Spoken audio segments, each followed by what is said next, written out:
بسم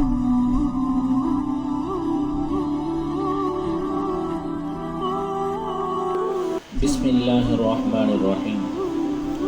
مولانا جلال الدین رومی رحمۃ اللہ علیہ نے اپنی مثنوی میں ایک واقعہ ذکر کیا ہے کہ ایک اللہ والے تھے، وہ اپنے مریدین کو حلوہ کھلاتے تھے، جو بھی آتا اس کو حلوہ کھلاتے، اور حلوہ بھی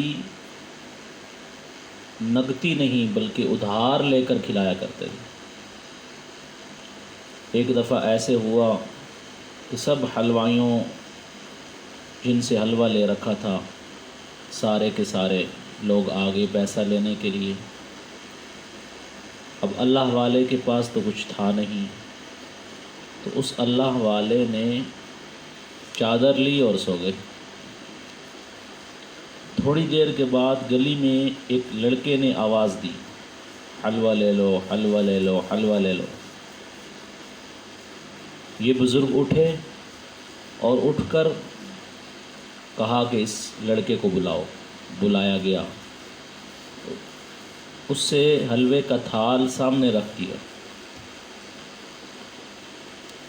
اور جتنے بھی حلوائی آئے ہوئے تھے پیسہ لینے کے لیے، ان سب کو حلوہ کھلا دیا۔ وہ بزرگ پھر لیٹے اور سو گئے۔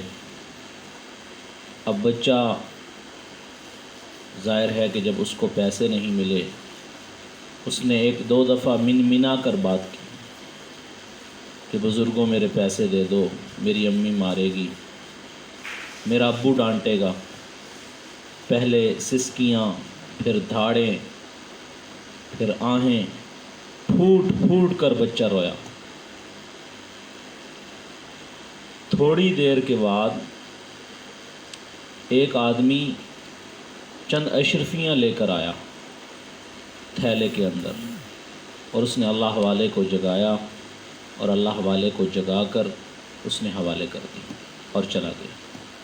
حضرت اٹھے اور اٹھ کر ان میں سے جس جس کے پیسے دینے تھے وہ اشرفیاں انہی حلوائیوں کو واپس کر دی اور اپنا ادھار اتار دیا، اور اس بچے کو بھی دے دیا۔ اب وہ جائیں نہاں۔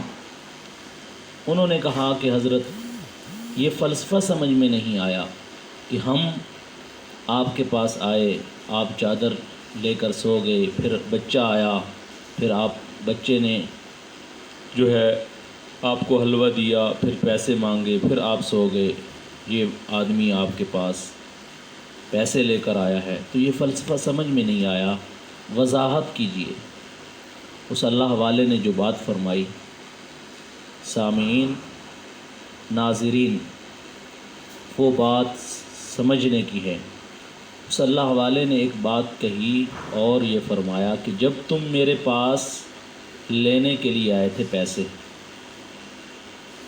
تو پیسے تو میرے پاس تھے نہیں، میں نے دل ہی دل میں اپنے رب سے التجا کی کہ یا اللہ انتظام کر دے، تو اللہ نے مجھے یہ القاء فرمایا کہ آپ میں سے کوئی رو کر مجھے دکھا دے، میں کام کر دوں گا تمہارا۔ اب مانگنے کا طریقہ، رونے کا طریقہ نہ مجھے آتا تھا نہ آپ کو آتا تھا، آپ کہاں رونے والے تھے، ہٹے کٹے تھے۔ اب جب بچے نے آواز لگائی تو میں نے یہ سوچا کہ اب اس سے حلوہ لوں گا، جب اس کو پیسے نہیں ملیں گے تو پھر یہ روئے گا، اور جب یہ روئے گا تو اللہ تمہاری مشکل بھی آسان فرما دیں گے اور میری مشکل بھی آسان فرما دیں گے۔ اس بچے کے رونے کی وجہ سے اللہ نے تمہاری مشکل بھی آسان کر دی اور میری مشکل بھی آسان کر دی۔ میرے محترم دوست اور بزرگوں، اس کے دربار میں کوئی رونے والا ہو، دینے والے میں کوئی کمی نہیں۔ کسی شاعر نے یہ فرمایا کہ ہم تو مائل بکرم ہیں، کوئی سائل ہی نہیں، ہم تو مائل بکرم ہیں، کوئی سائل ہی نہیں، راہ دکھلائیں کسے، کوئی راہ روے منزل ہی نہیں۔ اس کے دربار میں کوئی جھولی پھیلانے والا ہو، بس اللہ تبارک و تعالی ہم سب کو اپنے در کا محتاج بنائے۔ وما علینا۔